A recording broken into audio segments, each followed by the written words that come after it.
Zdravím vás u tohohle z toho kurzu, kde si projedeme funkce i jejich grafy a jak můžeme načrtnout různé grafy složených funkcí. V tomhle tom prvním videu úvodním si řekneme, co je to vlastně ta funkce a jak poznat, jestli to je funkce nebo jenom nějaká křivka. Takže funkce je spojitá s rovnicemi. Například máme řešit nějakou rovnici, tak ji můžeme řešit početně, ale i graficky. Někdy je to i lepší graficky. No ale co je teda funkce? Funkce je nějaká, když budeme teda popisovat funkci jedné reálné proměnné, je to nějaká libovolná množina uspořádaných těchto nějakých bodů, jo, třeba A, B, C a tak dále. A vždycky jsou to nějaký body. X, Y, v tom třeba x1, y1, x2, y2 a tak dále, x3, y3 a tak dále. Je to nějaká teda množina uspořádaných dvojic nebo těles těch bodů, kde samozřejmě to x náleží reálným číslům a y taktéž náleží reálným číslům. Když si to tak vezmeme, tak z těch dvojic, respektive ta funkce, může mít maximálně, když dosadíme za hodnotu x, jo, jakékoliv číslo, tak nám musí to vyplynout maximálně jednu hodnotu y. Řekněme například y srovná x. No tak bych si načrtl nebo narýsoval tu funkci, která vypadala nějak takhle. Když si tam dosadím za x nějaké číslo, třeba 1, tak mi to vyplivne, že y je 1. Ale kdybych napsal třeba y na druhou srovná x, no tak v tomto případě, kdybych dosadil za x třeba 4, takže by to bylo y na druhou se rovná 4, tak to je kvadratická rovnice. V tom jednoduše vyřešíme, že buď odmocníme, nebo si to převedeme a přes vzoreček, takže y bude plus minus 2. No ale v tomhle případě nám vyšlo, že pro jedno x nám vyšly 2 y, což nechcem. Takže proto tohle není funkce. Už. Jo?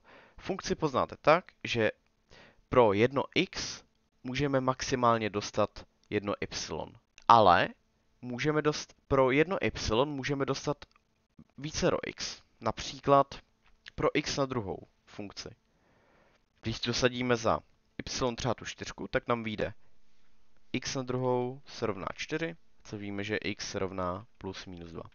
No, ale to víme stále, že je funkce, protože pro jedno y můžeme dostat nekonečně mnoho x, v tomto případě 2x plus a minus 2. Tak, připravil jsem si 3 příklady, jestli poznáme, jestli daná křivka je funkce nebo není. Když se podíváme na to první, na funkci fx, je to jako ax, ale to fx, tak ta funkce začíná v bodě 0 a pokračuje, ale furt se zvětšuje. Nezastavuje se, furt se jako stále zvětšuje. Jo. Ona furt se jde do nekonečna. Jo, nepřechází do konstantní funkce. Ona se stále zvětšuje do nekonečna. Když čím dál tím míň, ale bude se stále zvětšovat. Takže proto je funkce.